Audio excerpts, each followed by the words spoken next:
Hello, this is Piteio from Veil of the Ages.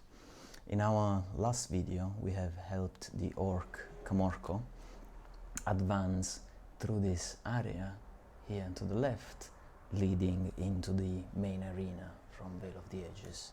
We have seen the rules for shooting, we have seen the rules for charging, we have also seen the rules for fighting. So now it's the time to bring them together and also apply the rules for moving. Now we have our orc here and we have our elf here.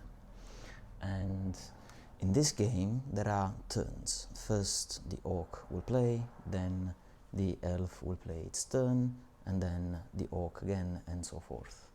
In each turn you can follow this diagram that tells you what to do. At the beginning of the turn, top left, you have to check whether you are engaged in combat, so if you are in contact with your opponent, or whether you are not engaged in combat. As you see here, now the orc is very far away from the elf, so we are not engaged in combat. As you've seen before, we can do a charge movement. If you remember, a charge movement is based on the advance value of the warrior, so for example 4 inches in the case of the orc Camorco, plus 2 6-sided dice. So even if I roll a 12, so 6 and 6, the highest number on 2 dice, I could advance 1, 2, 3, 4, 5, 6, 7, 8, 9, 10, 11, 12, and I could add my 1, 2, 3 and 4 for movement. So even if I charge and roll 2 6s, I can only get up to here. That means that at this distance it is impossible to charge. So what are my other options? Well, I can choose to move. This is why you have the blue lines. Blue lines indicate that you have a choice. So my choices, since I'm not engaged in combat and I'm too far away to charge, are to stay in my position or hold, advance or march. Now, the difference between marching and advancing means that when I'm marching, I put all of my weapons on my back, I sheath them and I run towards the enemy. And that means that I'm going so fast that I will not get a chance to shoot. This is why from march you have this black line that brings you to the end of turn. Now, of course, there has to be an advantage if you do so, and that's why march movement is a maximum of 8 inches and advance movement is a maximum of 4 inches. Now, why would I decide to advance rather than march? Well, because if you advance, then you can also shoot differently from when you march. You will shoot with a modifier, with a negative modifier that makes it more difficult to kill your opponent. And this is because since you are moving forward, you are losing some concentration and your aim is going to be worse. The other alternative is to hold, and by holding it means that you can simply shoot with no further penalty because of the movement. So my choice is between holding, advancing and marching, and in this case I'm going to decide to march. As we said, I can march up to 8 inches. And this is what I'm going to do. I take my orc and I advance by 1, 2, 3, 4, 5, 6, 7 and 8 inches. And I position myself here on this case.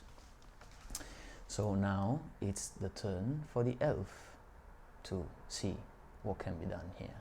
And if you remember, in the previous turn the elf tried to shoot but missed twice. So maybe this is what we will do. We'll rather shoot, but let's not jump ahead. By looking at the flowchart again, we see that the first question is whether I am already engaged in combat with my opponent or not. And as you can see here, I am definitely not in direct contact with my opponent. So I'm not engaged in combat. I can then charge or move. As we said before, charging is the basic movement of the elf, which is 5, as you see here at the top, plus 2 regular 6-sided dice.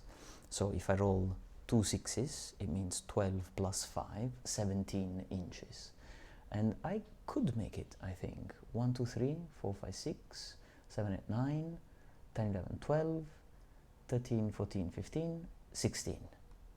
So if I roll high enough on the dice, if I roll an 11 plus 5, 16, then my charge will be successful. But 11 is not an easy roll to make, and so I will probably just shoot. If we look again at our flowcharts, I'm not engaged in combat. I decided not to charge because I would need a very high number. So now I can choose between holding, advancing, and marching. Now, if I hold, I can shoot with no further penalty. If I advance by maximum 5 inches, I can shoot with a modifier. How do you know that you can advance by maximum 5 inches? It's written on the card. Moving, advance maximum 5, marching maximum 10. By the way, if you noticed, this is different from what you have here for the orc, which can advance by maximum 4 and march by maximum 8. And this is because the elf is a bit faster. So in this scenario, I will decide, we have already seen how to march. In this case, we will do holding and shooting. Now, you remember from the previous card, you see here, shooting means a green die, an orange die, and a blue die. However, shooting depends on a variety of factors. As we've already seen, if you advance, shooting becomes more difficult. There's another modifier to shooting, which is due to the distance. If your opponent is far away, it's going to be more difficult to hit your opponent. And this is what you see at the bottom. If you do no movement, but your opponent is beyond 12 inches, you will use yellow, orange, and blue instead of the green, orange, and blue die. Okay? And as we've seen before, I am beyond 12 inches. This is 3, 6, 9, and 12. This will be the 12 inches mark. So that means that I can shoot twice, because I have 2 shots, using yellow, orange, and blue die. So let's take yellow, orange, and blue die. Box select them, press R to roll, and I fail miserably because I need symbols on all 3 dice to hit. However, as we've seen, the elf has 2 shots, so I can roll them again. Second chance, come on. I still failed 1. So that means that the elf has tried to shoot, but has failed. And now the turn goes back to the orc. And we apply the same decision mechanism. Start of the turn, am I engaged in combat or not engaged in combat? I'm not engaged in combat because the 2 models are far away. That means that I can charge or move. Charging requires me to cover this big distance. We said that we are 16 inches away and the orc has a movement of 4. So adding the 2 regular 6-sided dice, it means that I need to roll both a 6 and a 6 to complete the charge. It's a bit too much. So in that case, let's see what else I can do. I can do moving. We've done marching in the first turn with the orc. We've done holding in the first turn of the elf. Now in the second turn of the orc, we can do advance. And we will shoot with a modifier, just to learn the rules. Maybe this is not the most clever choice, but it's about learning. So what happens if I advance and shoot? Well, I can advance by maximum 4 inches. So I will do that. 1, 2, 3, and 4.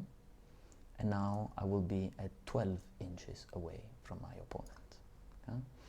Now if I look at this card, I see down below in the shooting modifiers box that if I advance by maximum 4 inches and my opponent is within 15 inches, which is my case now, I advanced by maximum 4 and my opponent is at 12 inches distance. So this means that I will kill the elf by rolling a red and a green die and getting the symbols on both of them. So let's move these dice out of the way and roll these 2 and see what happens. Can I kill the elf? No, I cannot. The red die is quite a difficult one. it only has one possibility of success.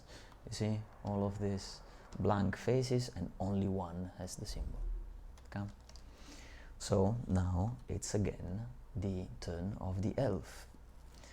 And as we've seen before, first question is, are you engaged in combat or not engaged in combat? We are clearly not engaged in combat. We can decide to do charging or moving. And we have seen holding, advancing and marching. So let's have a look at the charge once again. How does a charge work? Well, we take the count for the elf. The first block tells you that charging means 5 inches plus 2 regular 6-sided dice. So I take these 2 dice, I roll them, and I get a 3, and a 3 equals 6. Now 6 plus 5, which is my base movement, means 11. And as we've seen before, we are 12 inches away. So the distance that I rolled on the dice plus my basic value is below the distance between the two warriors. That means that the charge has failed. As a reminder, we are 3, 6, 9 and 12 inches away. 3 plus 3 equals 6 and my movement is 5. So this is a failed charge. This means that I will move forward by the highest of the 2 dice that I've rolled. These are the same, so it means that I go forward by 1, 2 and 3. Now you can notice that if you fail a charge, then you have this black line that brings you straight to the end of the turn. So you don't get a chance to shoot, not even with a modifier, if you fail your charge. Now it's the turn of the orc. And now we are 3, 6, 9 inches away. At this point, the orc says, well, my movement is 4. I only need to roll a 5 on the sum of the 2 dice to complete the charge. And I'm going to take this risk. Let's take these 2 dice, let's roll them, see if we can make at least a 5. Yeah, we make a 9. This means that 9 plus 4 is 13. This is the total charge roll, and 13 is more than the distance of 9 between the two of us, and that means that the orc is in combat with the elf. We can have a nice close-up of the battle taking place, the fight between these 2 guys. Okay? Good. So we can now do the combat, and this is because when the charge is successful, you become engaged in combat with your opponent, and then you will have to do the fighting in this very same turn. Now 3 things can happen during this fight. Either the orc kills the elf, or the orc does not kill the elf, and in that case we go back to the end of the turn and the elf will have another turn to play, or the elf kills the orc. That's always chance. Combat is a bit of a risky business. It's the only way you can lose, you can be defeated during your own turn. So let's do a round of combat. First thing to determine is who will attack first. And here in the fighting block at the bottom, just above the box for the shooting modifiers, you see that the orc attacks last. And that means that probably the elf attacks first. Now the elf has 1 attack and has to roll the green and the orange die.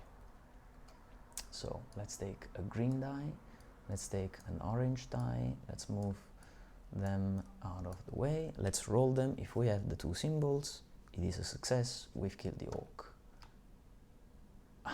And we don't. Yappa. So that means that now the orc gets a chance to fight back because the orc attacks last, and the orc has 2 attacks. So we roll the 3 dice, yellow, green and blue, and if this attack fails, we can try again. So we said yellow, green and blue. These are our 3 dice. Let's roll them and see if we get the symbols for all 3. We don't. So the first attack is not successful, but the orc has 2 attacks. Let's see what happens with the second. All symbols, and that means that the elf has been killed. If the orc had not been successful, we would have moved to the turn of the elf. And as you see here, first question is, are you engaged in combat or are you not engaged in combat? They are engaged in combat now, and so we would have done another round of fighting. That means that if you are engaged in combat, you cannot charge, you cannot move, you cannot advance, march or hold. You have to keep fighting. You can't just go away from a fight. But as we've seen, the result was successful, and that means that the orc has killed also this fourth elven guard, and we are ready for the final scenario in this learning installment, the one on using terrain. See you in the next video for the fifth scenario.